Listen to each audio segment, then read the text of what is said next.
stopped the scene from getting worse. Jaiwon looked around in complete confusion. The familiar office, and the faces that all looked 10 years younger, left her deeply confused. She instinctively looked at the back of her hand. The marks from her hospital treatments had disappeared completely, and her skin had become smooth and healthy. She rushed to the mirror, and the person reflected there was no longer the woman worn down by illness and drained of life, but someone young, healthy, and full of energy. When she ran out onto the street and saw the 2013 billboards hanging everywhere, an unbelievable thought exploded in her mind. She had been reborn. She had returned to 10 years earlier with no terminal illness, no marriage, and no betrayal, before all the tragedies had happened. After returning to her rental apartment, Jaiwon found a banknote in her pocket, with a cute heart drawn on it in ballpoint pen. When she saw the drawing, Jaiwon's tears instantly poured out. This was a habit of her late father. Only at this moment did Jaiwon finally understand that the taxi driver who had sent her off in her past life, and given her so much warmth, was not a stranger at all, but her father who had passed away long ago. It was her father's love that gave her this chance to rewrite her life. In this life she would never live for anyone else again.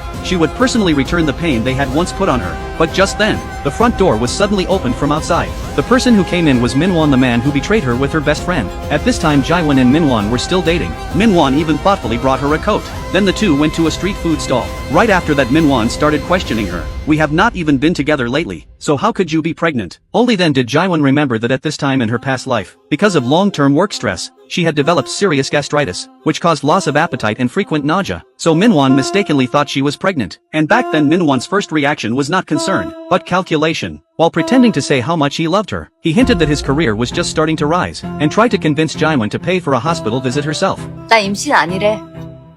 위험이야. 우리 헤어지자.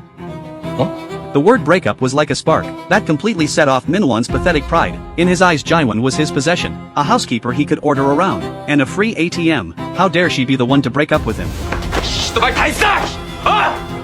Jaiwon's cries for help drew nearby passers-by over, and they immediately called the police. After that the two were taken to the police station, because they were still in a relationship, and there had been no serious injury. The police could not punish Minwon, but this still allowed Jaiwon to temporarily escape Minwon's harassment. Next she calmly began planning her revenge. She opened her bank account, and looked at the only 700,000 won left inside. A forgotten memory surfaced in her mind. 로이젠탈, 박민환 인생 단 한 번의 성공. 길이 보인다. Jaiwon put all her savings into that stock without hesitation. After solving the money problem, the second thing Jaiwon did was go to the hospital for a full physical exam. She knew very well that the stomach cancer in her past life had developed from gastritis, and a healthy body was her greatest asset for revenge. Luckily the test results showed it was only moderate gastritis. As long as she took her medicine on time and adjusted her mindset, she would recover soon. This episode's story ends here. With money and health now in her hands, how will Jaiwon begin her revenge plan? See you in the next episode.